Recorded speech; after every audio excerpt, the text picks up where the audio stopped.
One, two, folks. I am streaming live now. Sorry for the short delay this morning. Just making sure I've got everything in order.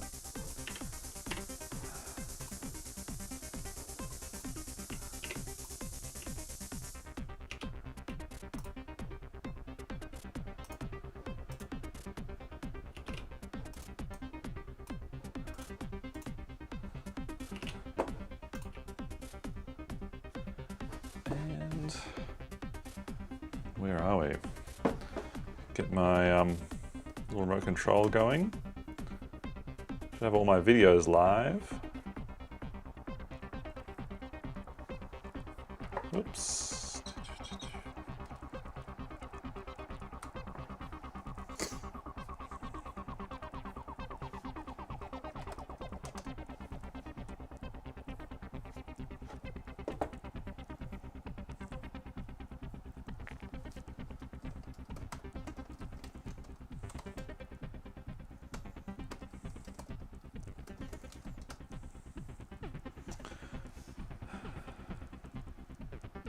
Okay, I think I have my lecture live. I think it's working. Good morning, everyone. Thanks for joining me live. If you're out there on my stream, I'll just go have a check. I know there are a few people watching me on YouTube. Thanks so much for joining in.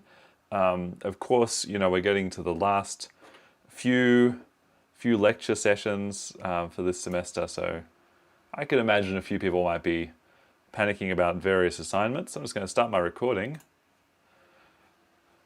Welcome everyone to Comp 1720, 6720, week 11. Week 11. Can you believe that we've made it this far? This would be the 22nd lecture or so, no, 20th lecture, I guess, for this semester, which is pretty wild. A lot of lectures in a semester. A lot of lectures. You should all be now well into your major project mode in the forums and on in our lab sessions each week.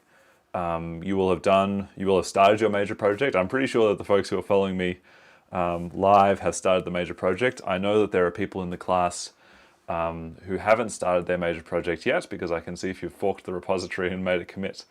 Those who haven't started it yet will be hearing from me, and they have already heard from me. Also, sorry about my little mix-up with my script on Friday. That's what happens when you're trying to fit too many things in a day. Today's lecture is going to be about another one of these, I suppose, interesting topics, relevant topics that I find really connects well with the content we've done in P5, maybe gives you a bit of inspiration for how your major project could go. If you haven't incorporated these elements in now, you might still find a different perspective from the topic that I'm talking about. Last week we talked a lot about data, and this week we're going to talk about simulations and dynamics and artificial life. A bit of a big, crazy, interesting topic for us today, but I think that it's a really interesting one. The broader question is, or the broad concept is that once we start to make simulations of systems in a computer, if you simulate one thing, that's interesting. But because we're doing computer programming, you can take your one thing, multiply it by 1,000 or 100, get a whole bunch of things, and they're all simulated, they're all interacting with each other. And then you start to get what we call emergent behaviors, emergence. So that's where when you've got a complicated system, or you've got simple rules, but put into a system, the situation becomes complex and things emerge from that system that you don't expect to see, emergent behaviors. And that's when we can start to find some really interesting artistic topics as well. So, let's proceed with the lecture. My tutors are talking to me. That's not the lecture.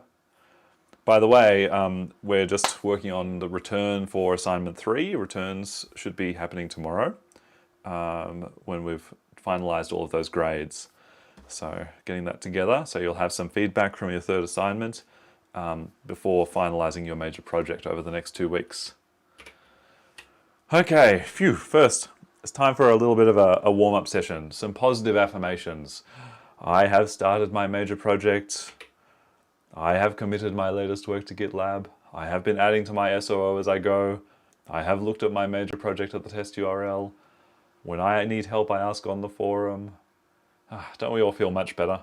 We'll repeat these positive affirmations every session until the major project's due, just so that we are all aware of this positive major project, positive major project kind of environment which we're trying to accomplish here in Comp 1720. Just a few notes about major project. Another note, you know the process for submitting your major project exactly the same as the assignments. You know that we have 2 writing tasks to go with this major project, an interaction statement and an artist statement. If you want to know how to write an artist statement, see the lecture in week 6. If you want to know how to write an interaction statement, see last week. And the interaction statement is rather mechanical. It's just an sort of list of what should be happening to the viewer as they're interacting with your artwork. There's a word limit on these things. I think the word limit is 500 words. I don't expect you to write 500 words in general. That's an upper limit. So if you feel like you only have 250 or 300 words to say, that's totally fine. We have the same process as always for assignments, no late submissions. So if you feel that you're having trouble with your major project, get in touch for an extension. Of course, I would prefer if people get in touch with an extension with some kind of proof or of their requirements, but it's been a crazy semester, and I know that I'm hearing all kinds of things that have happened, particularly in the earlier assignments when there were real difficulties in Canberra with lockdown. So yeah, Songshen has says that they need help with blend mode on WebGL. You know, I think it's in the FAQ that I don't actually know anything about WebGL. I should put there. Charles doesn't know anything about WebGL. So we're going to have to ask one of the tutors or one of our other students who have been working with it, because we don't cover 3D in 1720. So I know that there are issues with WebGL and the blend modes. There's a post on the forum, so Songshen's done exactly the right thing, and we're going to need to have that discussion over the next week. But if you want to use WebGL, you might have to do a lot of your own research. I'm sure Gene might jump in on the forum eventually and help us out with that, because he's done a lot of WebGL work already. Putting a pin in that, make sure that you reference all code assets inspiration in your statement of originality. This is super important in the major project because it's such a large assessment task. You really don't want to screw this up. If you're not referencing code, assets, and inspiration in your statement of originality, not only makes your project look bad, it makes you look bad, it looks like you don't care about your work, it looks like you don't understand how to reference properly, which is one of the things which we are assessing you on as part of the whole package of assessment, is how you communicate your work. And it also can put you in an academic integrity situation. And for a major assessment task, that's really bad. There are a few folks who I know throughout this course have been not quite getting up to standard with their statements of originality. I'll be getting in touch with you over the next week, and anyone who has an issue with that in assignment 3, you won't be getting your mark back until you sort of provide an explanation about what's going on with your statements of originality, because we are serious when we say that you need to have a very high standard of academic integrity. There's still chances to get help this week. There's still chances to get help next week in your week 12 lab. We've got some tasks for you in this lab. This is the last week of lab tasks. Next week, we just have an open lab just to talk about your project. And of course, I want everyone to feel really free to share any major project problems, solutions, and ideas on the forum. Great to see a few posts over the weekend that we'll be talking about this week on the forum. There's nothing wrong with showing off your major project. I've asked you to do that as part of your pre-labs, but you can continue to do it. You're not going to get into any academic integrity situations by being open about your work. Where we see academic integrity situations is where someone's taking things from the internet and not referencing it properly in their statement of originality. So if you're not doing that, if you have referenced everything you've borrowed or been inspired by, then you're in a very good position. Feel free to be open about your project. A few tips, major project tips. Not too late to keep sketching. Even if you've done a lot of work on your major project, start a new sketch, try something new, see if you've got other ideas that might jostle in your brain. Sketching is the way to make your work better. So still, even next week, make little sketches, try different ideas, and then you can take that knowledge and incorporate it. Do user testing. Show your friends your major project. Watch your friends use it. Don't tell them anything about it. See what they do first. See where they get stuck. See the things that they see that you don't see. Think about, in your major project, what is the wow factor? This is a bit of an advanced one, but there should be something in everyone's major project which makes it stand out amongst all the others. It's different, interesting in a particular way. I guess the concept of standing out doesn't make sense if everyone stands out, but everyone's major project should be looking at something different because it's very personal. And the question here is not what that is, because I know everyone already has an idea, but it's to make sure that your sketch presents itself as the best version of that wow. So it's got a very clear communication of the really important, interesting idea that you're pursuing. Very important, again, make sure you're writing your statement of originality as you go. I love to see a long statement of originality. It shows that someone really cares about their work and cares about the inputs that they've taken from other people, other sources, situations in life. It shows really good scholarship that when someone has a big reference section and is really excited and anxious to tell me about all of the things that they've been referencing. Push to GitLab all the time. I do not want to have people calling me the day before the assignment is due on Teams chat telling me that GitLab doesn't work. This is not up for negotiation anymore. GitLab does work. It works today. It will work every day until the assignment is due. And if you can't push to GitLab, that's a big problem because that's something we've been doing in this course all the way along. So make sure you can do it. Make sure it works. A few rookie mistakes. You'll see a few more of these in this week's lab. Not reading the spec. Some people don't read the spec. One particular item of the spec that people seem to be discussing with me is this concept of what kind of an artwork, what thing are they making? The spec says your assignment is to make an artwork, an interactive artwork in P5. You can't use other programming languages. If you're mainly doing it in HTML and CSS, you've got a problem. If you're not making an interactive artwork, that's a problem. If it's not interactive, that's a problem. If it's not an artwork, that's a problem. Read the spec. Make sure you know it inside out. Making a game. Boy, there's been a lot of discussion about this one. There always is. But the main problem is that if someone only makes a game, then they haven't made an artwork. I know that some games are very artistic. Generally, the kind of games that people make in this course aren't the artistic type. They're the normal game type. So think about what you're trying to communicate with your artwork, whether making a game communicates that really, because games tend to be focused on a score or accomplishing something, not communicating something. And ask yourself whether your artwork would make sense on a wall in a gallery, because that's the spec. If your artwork doesn't make sense in the gallery, then it's not following the spec. Not testing at the test URL. Very, very important to do this. This is something you should be doing regularly as you're pushing to GitLab, testing it on the test URL, and sending that URL to your friends for user testing. Putting an example in the microwave. What do I mean by this? Well, I've certainly seen some assignments where someone's taken a great example from the P5JS examples page, done a few changes, turned it into a social media ad or an interactive picture window. They've probably cited it in their SOO, so no issues with integrity. But what I'm looking for is the amount of work that you're doing on top of that. So if this is the example and you do this much work, then for the assignment, that might just get you across the line for a pass.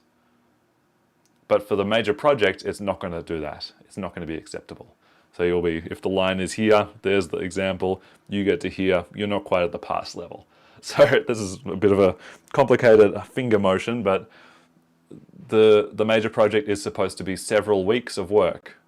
And just improving an example slightly is not representative of several weeks of work and engagement with P5 and all of the work we've done this semester. So make sure that you do significant improvements on examples and talk to your tutors about it if you're interested in doing that. This one's a bit tricky, conceiving of the theme too narrowly. We had a whole lab talking about the theme, trying to explore different aspects of it. Make sure that you're thinking big, thinking broad, thinking outside the box, doing something which is going to give you a lot of scope for artistic engagement. A very narrow conception of what the theme means might lead to a situation where you can't do that much artistically. And make sure you're using your artist statement to tell me how you interpreted the theme. Final thing in very big letters, don't make a PowerPoint. This is something that happens a lot in major projects.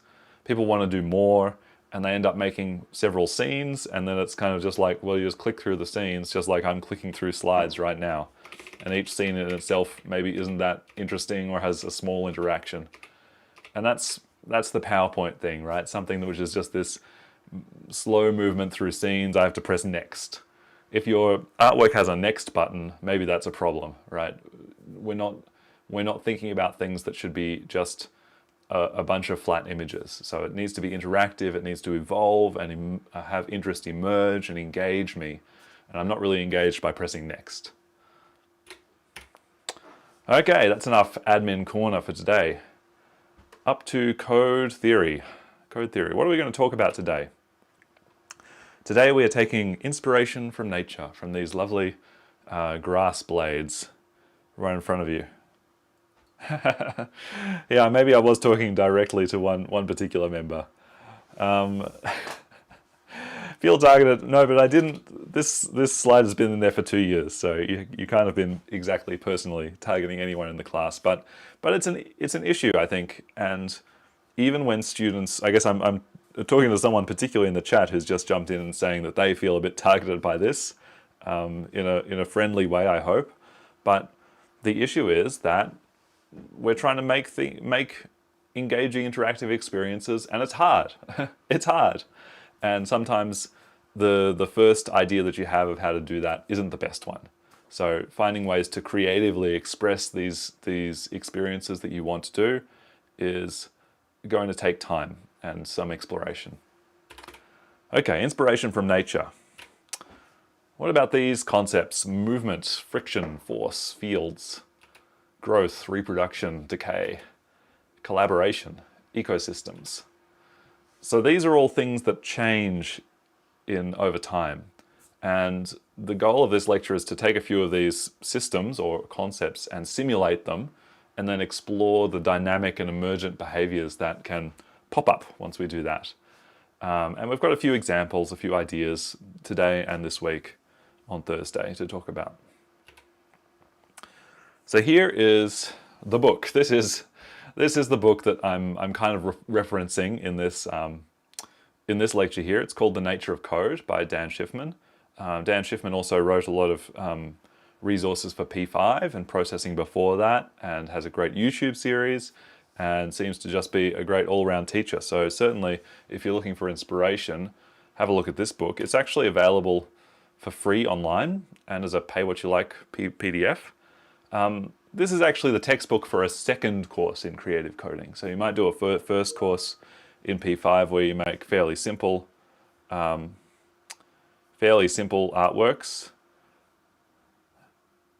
Songshin has it already, that's good. And then in the second course you do something more advanced. So Dan Schiffman's concept is that this second course would be all about aspects of nature in code, bio-inspired computing, really, but in a true sense of the word, not just on the machine learning part. Okay, so another thing you might have seen is the examples in P5.js in the simulate area. There's the simulate, and all of these systems would be they tend to be taken from this book. So many of them are related to the book. You can have a look through those if you like. We'll be looking at a few today and on Thursday. First concept, vectors and physics. Vectors and physics. We've actually looked a little bit at vectors and physics before, but I guess we're going to look again now with the experience we've got of using objects and a bit more confidence with how P5 works. So we're going back to 1689 to time of Isaac Newton, working out how objects move through the world, how we can predict how an object should move. If it falls at a fixed rate of change, related to the force we call gravity. If you throw a ball, then you're throwing it at a certain velocity, and then it follows a certain path through the air, a parabolic path, which must be the case because of gravity pulling it down all the time. And we can simulate this in P5. We've talked a little bit about vectors before, create vector, and using the XY values for it. I'm going to go through this a little bit quickly because we've looked at it before, but it's worth just reminding you about this because these kind of movements are what can make your projects come alive when you have things that are simulated and moving under their own propulsion, or so it appears, not just you kind of animating a very direct path across the screen.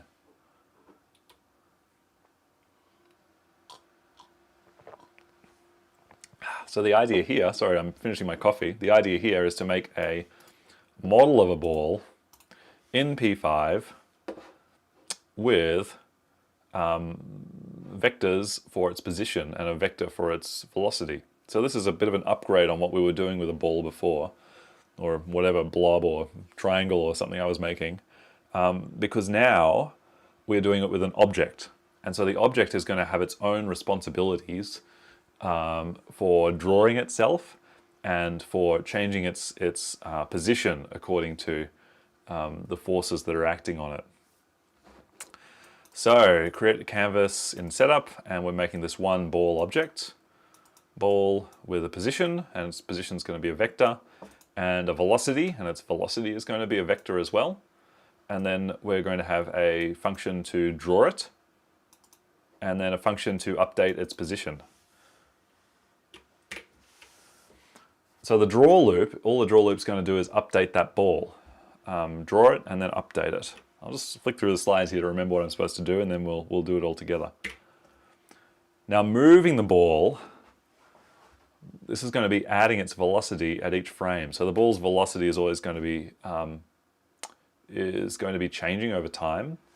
And in the update ball position method, we'll do this. We've done this before. And if you recall, this variable here refers to the properties of this object we're dealing with at this particular time. So I guess the velocity measurement here is pixels per frame, right? Because it's changing the pixels in each frame. Ooh, now we might do this. Here's the bouncing ball concept. This is going to change the direction of the ball when it hits any of the boundaries in our sketch. So the velocities will be multiplied by -1. It'll be turned negative as long as once we cross one of those boundaries. Whoop.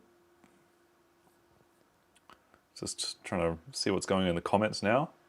Oh yeah, there's some discussion about WebGL. Yeah, it's a little bit of a extension to work with WebGL. We don't deal with it in this course. Yeah, so this is the bouncing part.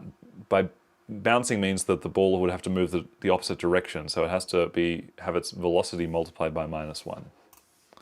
I might just put this into some code and we'll see how we go, hey? Make a new one. Actually, I'll make a new tab. I've got my other example for later today there. So we're going to let ball setup, create canvas. We're making our ball object. So far, so good. I need a draw function. Draw. Okay. Ball.drawBall and ball.updateBall.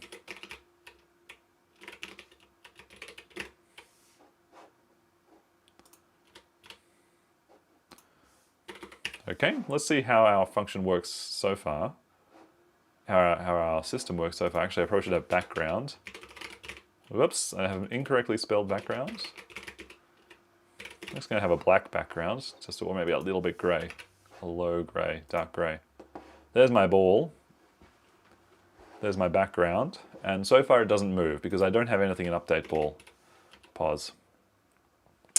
So I think I need to implement that first idea, which was to add the velocity each time. I'll just grab that from the slide. These two. I need to put the little copy thing on my slide so that I can easily copy it.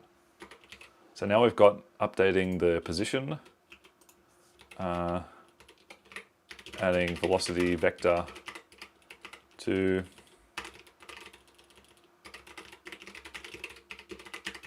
there's probably a one-liner to do that with the vector methods within P5, but I've forgotten how it works. Okay, now it shoots into the sky. So far, so good. We need the bouncing, though. We've got to have bouncing with my ball. Where's that bouncing? Here's our bouncing ball properties.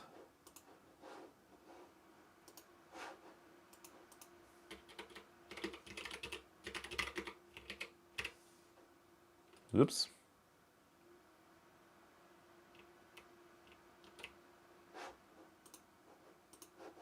I don't want that many lines.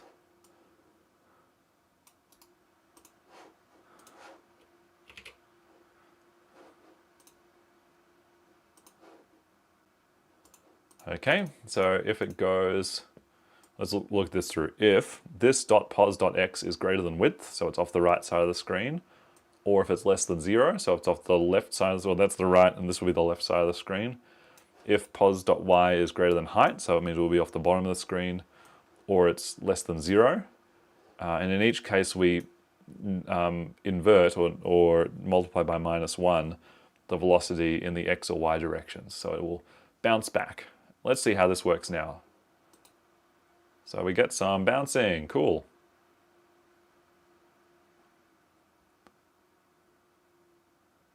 And I think we've gone through some of the things that can go wrong with bouncing.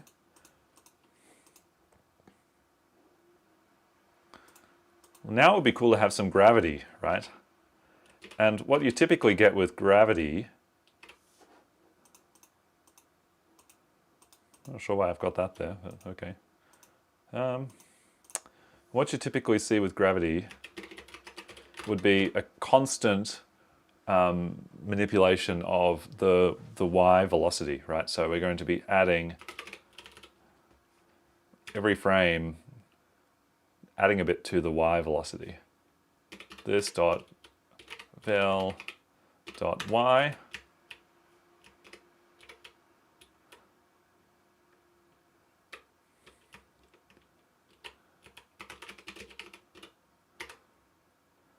dot y, or plus equals 0.1.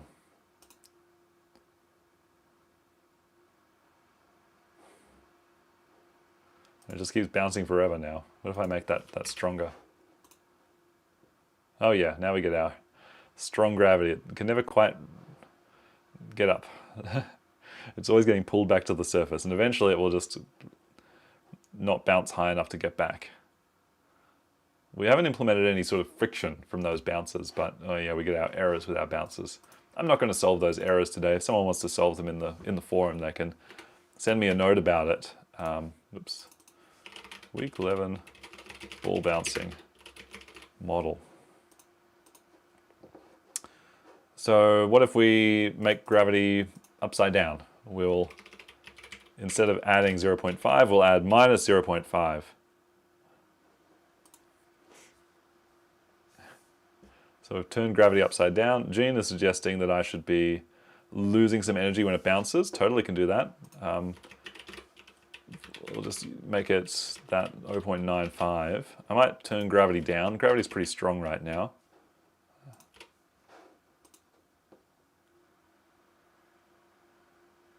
Yeah, see, as soon as we lose energy when it bounces, it tends to get stuck places. I'll make that in like 99. It will lose energy eventually. I don't know what's going on with my computer. It's really having a hard time.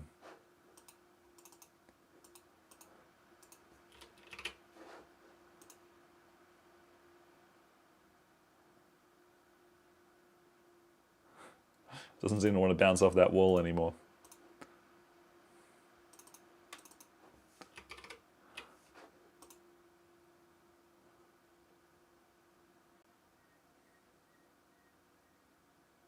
There we go. That's a bit better. I'll just have a little bit of gravity. That's a bit too much gravity, a bit too little. 0.15. Now so far we've just got one ball, but can't we do that trick that we learned a few days ago, which was how to do these constructors or create new objects based on old ones. So let ball array equal that.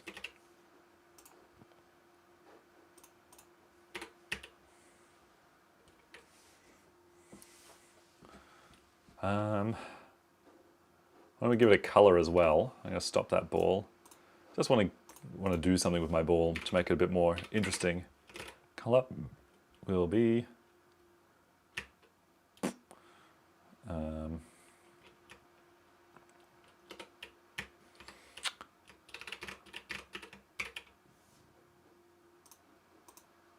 I should make it a P5 color. Sorry, how do you make a P5 color? References. I should know this stuff. I've been teaching it for 12 weeks or 11 weeks.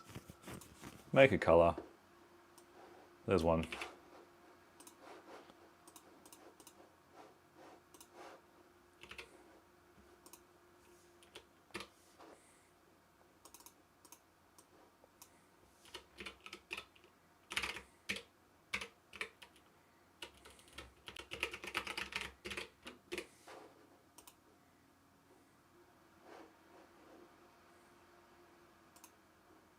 Whoops. It should be this dot color. There we go. I've got a yellow ball now, and it's got a color.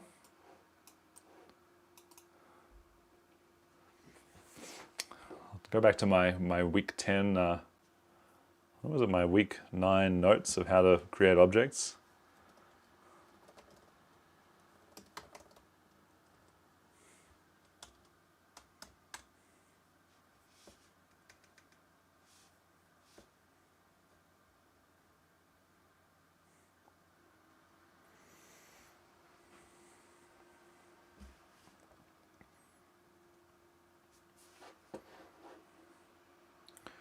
Going to make this a function. Whoop, I should take that out of here. Whoops.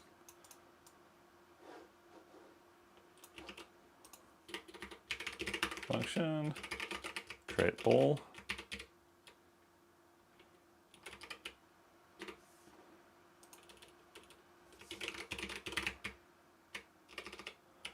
And it's going to be X, Y, X val, Y val. I've gone a bit crazy now, haven't I? And color.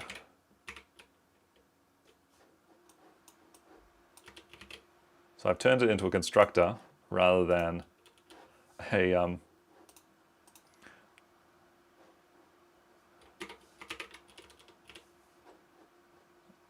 object literal, which is kind of fun.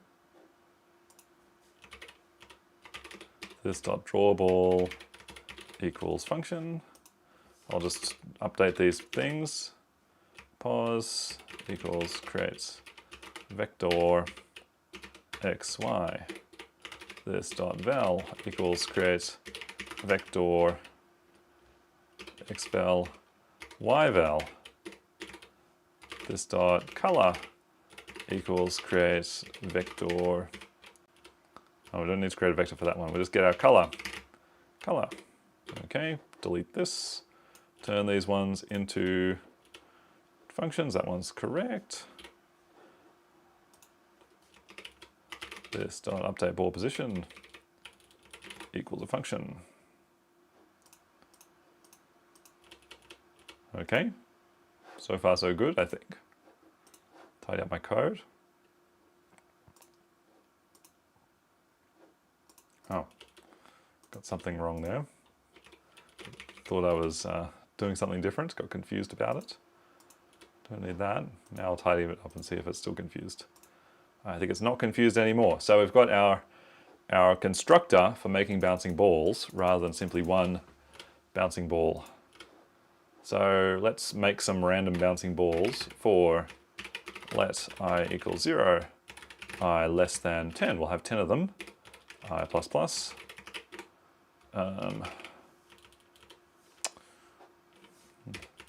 Let b equal bouncing ball random width, random heights. And the xval and yval will be some random numbers as well. Random width divided by 5. This is just a guess. Like, if it's too fast, it's just going to go crazy and break our system. So we'll make it kind of slowish. Using things in terms of the height and width may seem a bit weird, but the velocity is still kind of related to those values. And then color.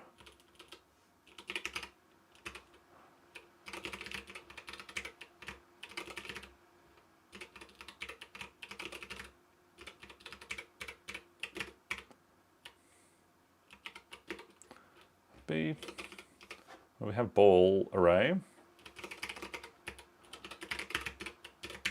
B. Okay, we're going to push that bouncing ball onto our array. This is getting a little bit complicated, isn't it? We'll just see if it's not going to work at all because it doesn't know what ball is. Okay, so far so good, no errors. Haven't made any big mistakes. For let b of ball array. So I'm going to take each of those balls in my array, each of the 10. 10 is maybe a lot. I might make 5. b dot drawBall. b dot, whoops, update ball pos.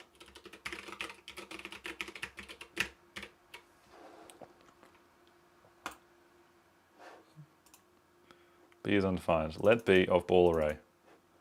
Why would b not be undefined? Why would b be undefined? I said let b.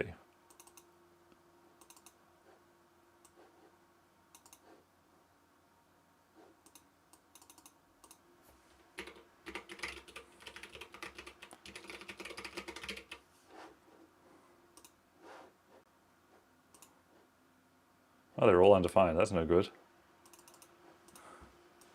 What have I done?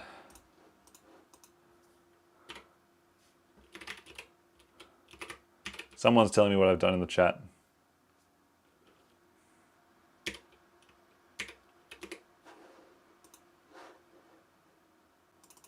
Oh no.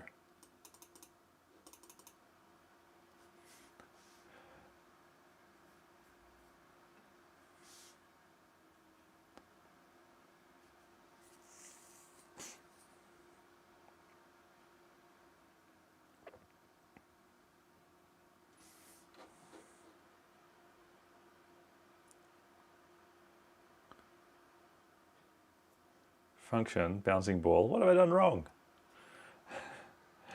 Help! Everyone in the chat will tell me how to do objects again. There must be an error in my constructor. There must be.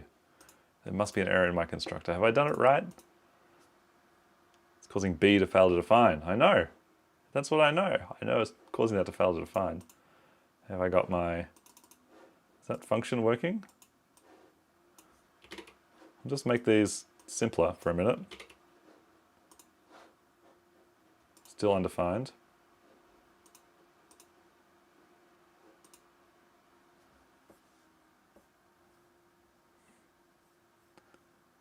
This is what happens when I go off piste and start to make make code that I haven't practiced before. Happened last week as well, didn't it? And everyone had to help me. That can happen.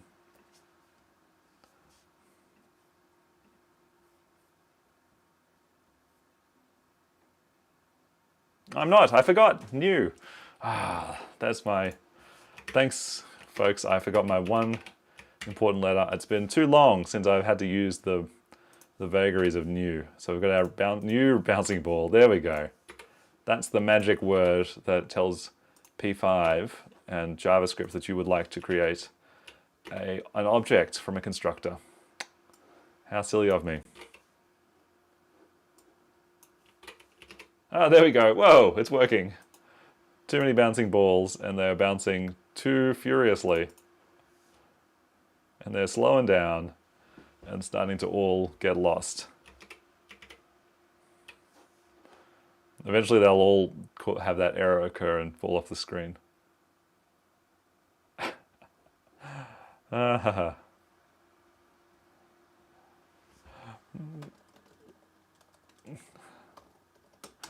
We got it to work eventually. Thanks for helping out, folks. I think that speed was too much. And I'm going to make them so they're kind of bright.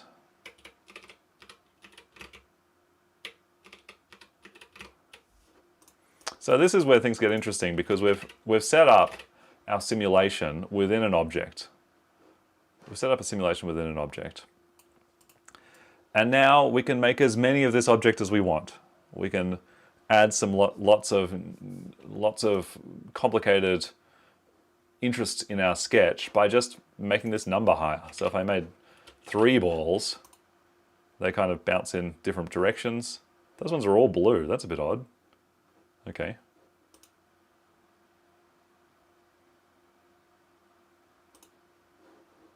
We can make 3 balls. We can make 5 balls, make it more complicated. We can make 50 balls and make it just full of crazy balls. And now it's starting to slow down, but that's okay. P5 is a little bit resource intensive sometimes, isn't it? But we get this similar concept occurring with our code. So we can add complexity very easily once we've set up the right simulation. Crazy ball party. This is very exciting. Okay, I'm going to save this one. I'm quite proud of that. That I just, there was a little bit of code already there, but now we got it to work, and it does create this really interesting crazy ball party. So I'll put that into the sketches for you folks to check out. I like that one. Let's go back to the slides. I've got another crazy thing party to show you before we stop today. But that was quite good. There's the completed object that you can check out, but I've got, of course, the better one, the constructor version, which is what we really want to use in the sketch. I might update the slides later to have the constructor version. That is definitely the better one. Game of life. The game of life. We've simulated one single ball and then a bouncing ball party. The problem with those balls was they didn't interact with each other. So they created this complexity, but it wasn't an ecosystem exactly, because they would need to affect each other in some way. So I guess my question now is how we can evolve some ecosystems where the other sort of actors or things in our sketch interact with one another as part of the work that we're going to be doing. So how about simulating an ecosystem? What is the base case? What's the easiest, simplest possible ecosystem? That's a very simple way to do that. And what we're going to do is this thing called the game of life, which was a very early kind of computer program invented by a guy called John Conway, who's a mathematician at Princeton. And this was invented, I think it was in the 70s, actually. It was kind of invented as something you would do on paper. You would just have some graph paper and make a kind of ecosystem that interacts with each other over time. It's not really a game per se, so it's called the game of life, but it doesn't have the game-like elements that we would imagine these days as the games require. It's a pen and pencil game. And so the concept of game of life is that you have this world of little squares, a grid of little squares, and each square can contain a life form, in which case it's colored in, or it can not contain a life form, in which case it's blank. And the life forms can reproduce, they can be born, and they can die, and thusly, over time, we get these emergent behaviors. And some of the emergent behaviors are shown here in this little animation of a running simulation of the game of life. These little guys are sort of moving across the screen. They're a particular pattern that within the game of life happens to move across, which is really fascinating that these things exist. And we'll see a few more of these occurring. Very sadly, John Conway, who wasn't a particularly old man, died of COVID-19 last year. So it's very tragic that a lot of important folks have passed away in the last few years due to this terrible pandemic. So the game of life concept, I guess, as a more general concept, is something called a cellular automaton. So you've got this grid of cells, and each cell has a state, true or false, and they have a neighborhood of cells around them. And then in each sort of step of our game, the cells change their state occurring to the cells around them, occurring to some rules. So here's a drawing of some cells. You can see some are colored in and some are blank cells with nothing containing in them. So what's the rules of life in Conway's game of life? Well, it's quite simple, really. In each frame, each step of our game, we're going to calculate the next or future state of each of our cells. So if a cell is alive and it has more than 3 neighbors, it's going to die, because that's overpopulation. So this one here, 1, 2, 3, it's not going to die. This one here, 1, 2, 3, 4, 5, 6 neighbors, that's dead. This one, tick, it's going to stay there. This one, 1, 2, 3, 4, 5, 6, dead. You see what I mean? 1, 2 neighbors, that's going to stay. If it's alive and it has less than 2 neighbors, it dies from loneliness, which is sad as well. This guy only has 1 neighbor. That one's going to die in the next step from loneliness. This one has 2, this one has 1, that's going to die. Now, if a cell is dead, but it has exactly 3 neighbors, it comes to life. So that's the birth. These other cells around it are going to cause it to be born. This one, you might think it's going to be born. It's got 1, 2, 3, 4, 5 neighbors, so it's too many, in fact. This one has exactly 3, 1, 2, 3, so it will come to life in the next step. And the way that you would play this game is you go through the whole cells, you put ticks and crosses for each one, and then you make a new picture for the next step in the game. Now, the challenge which we've got, and this is a challenge that many people have done in programming for many years, is to make this in P5 and start to play with it, have a bit of a play with these rules in this game, which is really a really kind of fun thing to do, to explore this. I'll have to refer to the rules in a minute because I do tend to forget them. Now, we need a 2D array of Boolean values in P5. We need to draw the array on the screen at each frame. We need to find out how many neighbors each cell has, and we need to update the array at each frame according to the rules. Now, luckily, I've got a template organized for us. I'm going to make it smaller. I've got my array of cells. I should have let. Why have I got var? Who wrote this code? Let cells. There's my array. I've got my rows I've got my columns, I've got my setup function, and now I'm going to create a canvas 600 by 600. I want like a square canvas here, and I'll fill these cells randomly. I've got a function which sadly I haven't yet. No, I should be deleting some of these things. No, I'm going to delete this and do it our own way. Get rid of that. Whew, almost gave the game away. I need to delete these things for it to be a template. So I've got the draw, background. I've got some functions here. One's going to update the cells. I'll put that at the end actually. I've got a function to fill cells randomly, so it's our starting state. A function for drawing all the cells. I've filled that one in already, so it'll make a nice drawing of our situation for us.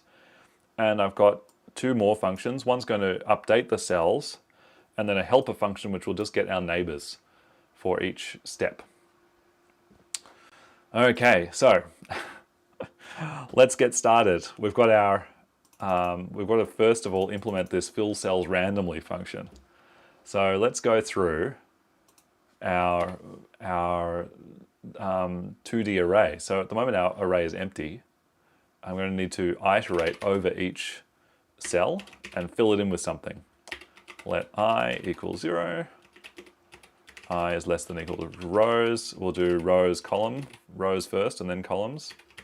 I plus plus. So I need a 2-level for loop for iterating over a 2D array. Whoop. For let I equal 0, I less than I less than height.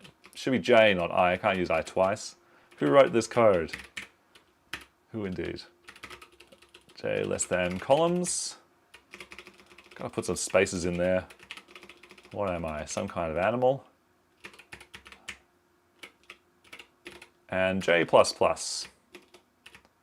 Okay, so this is great now. I've got a template for a way of iterating over each cell. I might copy that into my other ones, into next cell as well.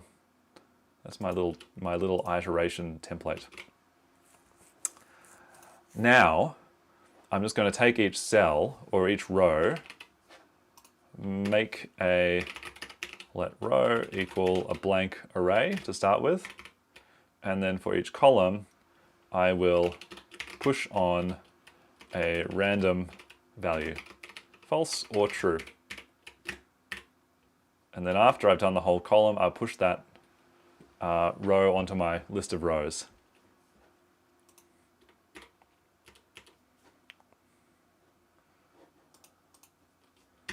C, I should probably, I'll just clear C. Let C equal a blank array at the start of this. And then I've made a row, I fill in the rows, and then I will C.push row. Okay, so I should be filling in my cells randomly. And I do get one error, which is somewhere. CI is undefined for draw cells. Why would that be? Oh, random choice or something, isn't it? Random choice? I need to look in the references again. Random. Choose random? I don't know. I need to have an array. It's hard to keep different languages straight with the different hoops they want you to jump through to do different things, particularly with randomness. I'm missing something here. Random. I need another closing parenthesis. Okay, now I should have something working. Nope, still doesn't work. I'll just stop drawing cells.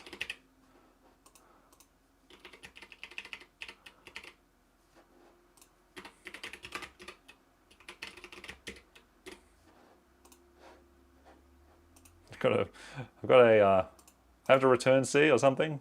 Still got something going wrong here.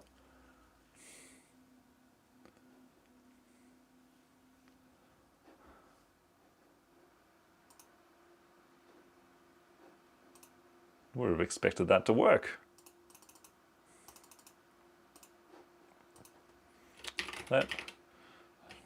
new cells equal that.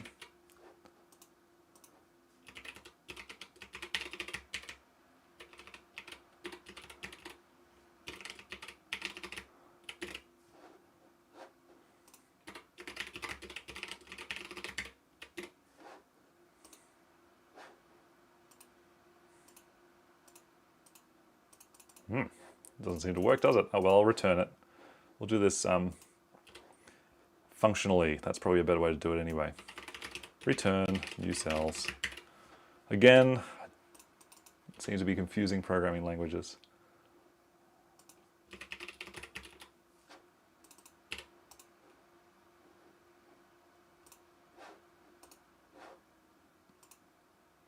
Okay, I've got my cells, and I should be able to now draw them.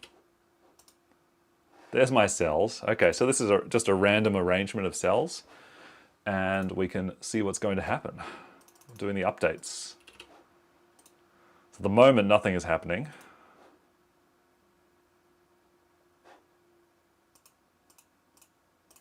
Still got something not working. Oh, that update cells is going to ruin all my plans. That's okay, we'll get through here. So that it erases them all each time. That was my problem. Where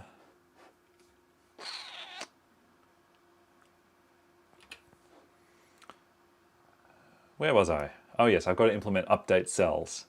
So I need to take each cell and then decide whether it's alive or dead. So I might take its current state. Current state equals, let's see,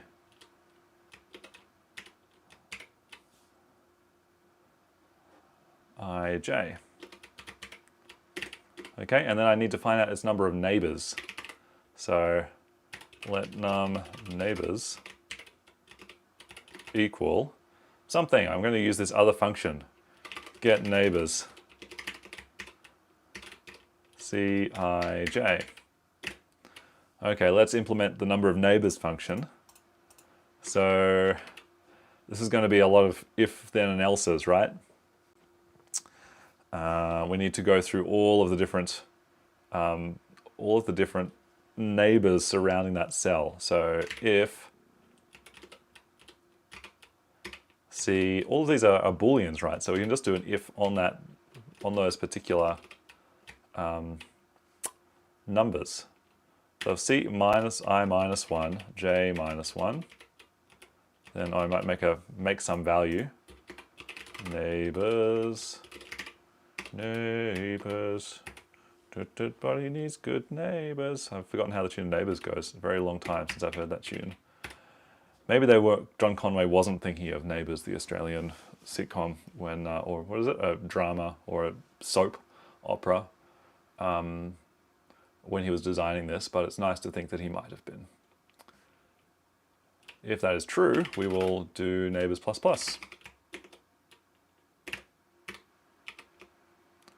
Don't really need to add anything else to that if it's just one line, I think. Should work.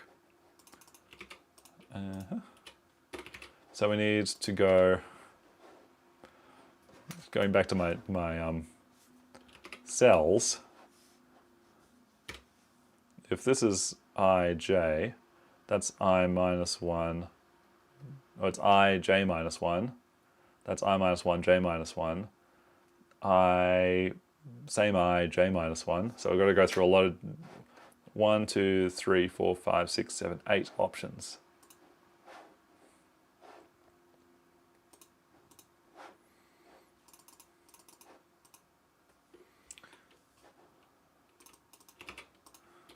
Two, 3, 4, 5, 6, 7, 8. Okay. I, j minus 1. I minus 1, j. I minus 1, j minus 1. I, j plus 1. I plus 1, j. I plus 1, j plus 1. I plus 1, j minus 1, I minus 1, j plus 1. That should be all the neighbors. Okay, I hope this code works at this stage.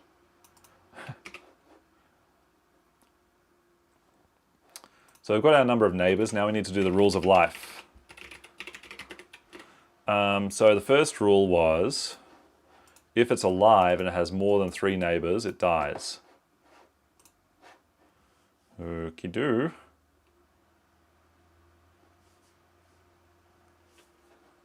Now we've got to make a row here. Let row equal that. So if current state and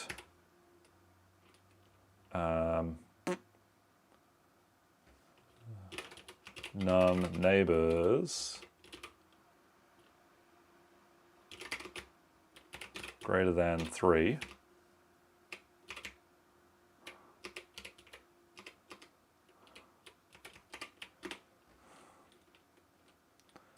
row dot push false. That was death, overpopulation.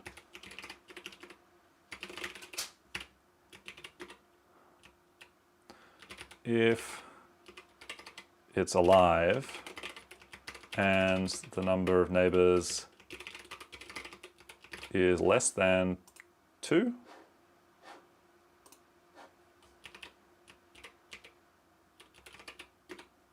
row push false. Overpopulation. That's loneliness. Ooh. I should put an else if. Else if is dead, not current state, and num neighbors is equal to 3, then it spontaneously comes to life. Row.push, true. Birth. And then finally, we just push the same thing, so it's unchanged if it's got enough neighbors. If it doesn't satisfy those conditions. Row push current states.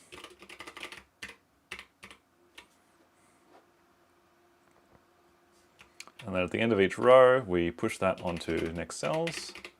Dot push row. And we return next cells.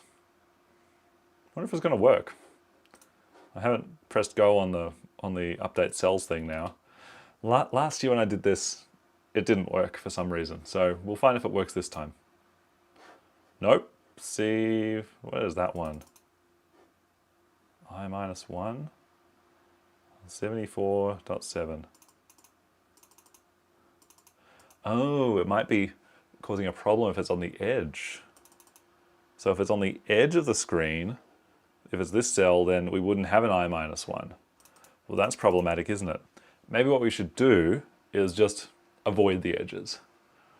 So I'll have to think of some way to avoid the edges, which is going to be something. But hopefully it will work the same in all of our tests.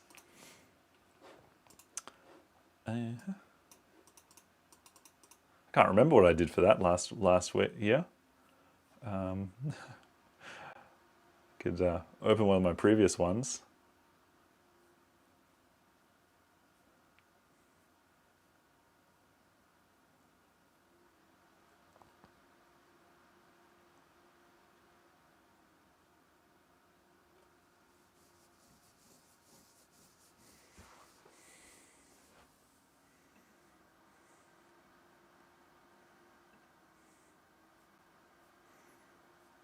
I think I might have deleted them. Life. How did I solve that problem?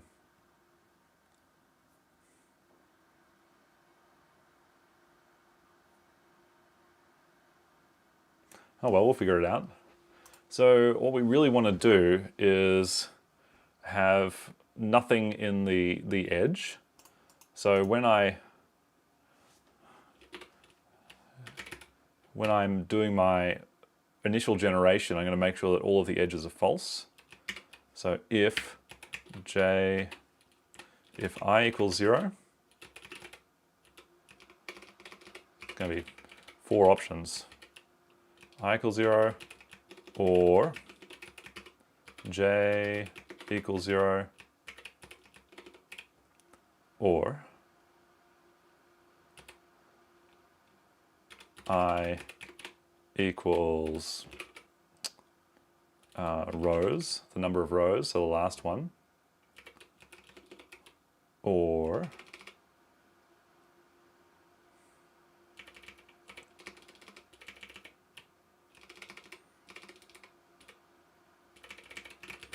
-1 actually, or j equals columns -1, then row.push false. So we're just going to have a clean row of blank squares at the start. I've done something here.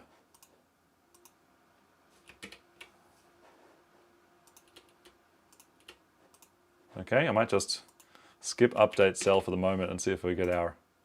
Yep, we've got a correctly clean row of blank cells, and we're not going to update those ones.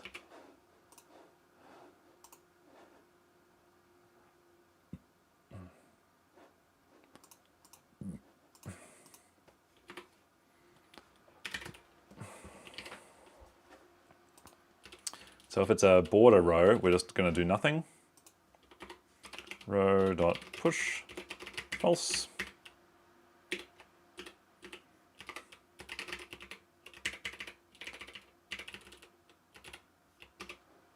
Okay, so this is edges, always false.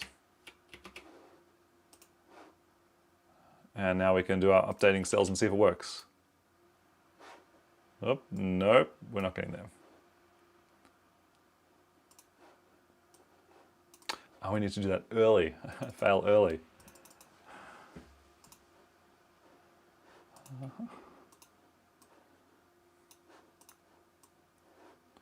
Won't be able to do it there.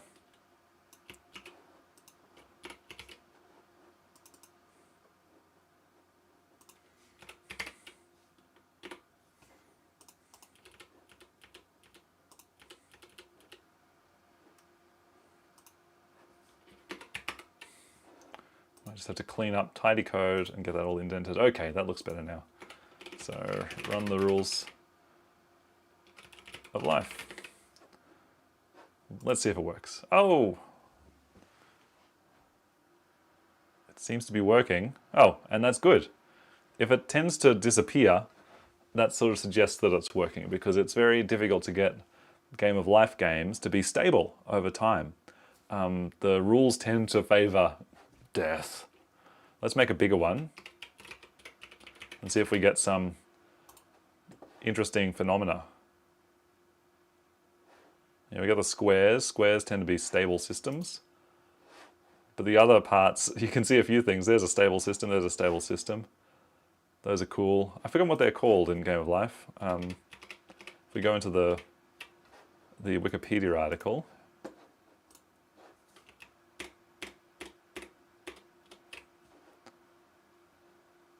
so there's a few interesting ones. There's still lifes. A block is a still life. A boat, a tub, all these things have little games. Oscillators go between two states. There's the blinker, or a number of states. That's a really cool one there, pulsar. And then there's this other ones called spaceships. Glider. This one's a glider which moves across the screen. And if you just do it enough times, you tend to see these things come up. Maybe I'll make a bigger, we got a few stable ones. I'll make a bigger area. You can see a few spaceships that move across the screen, a few oscillators, but the spaceships tend to collide with other things and then it all gets ruined and they disappear. Wow, there's some really cool stuff happening in this one. See, once you get it to be big enough, you get those interesting emergent behaviors happening. We can make a huge one.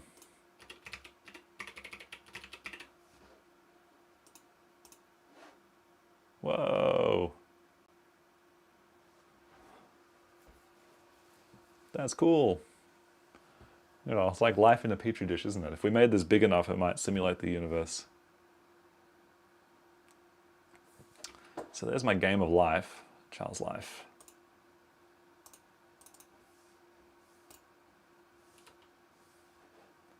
I'm going to stop it and rename it, 2021. I'm going to add to the collection.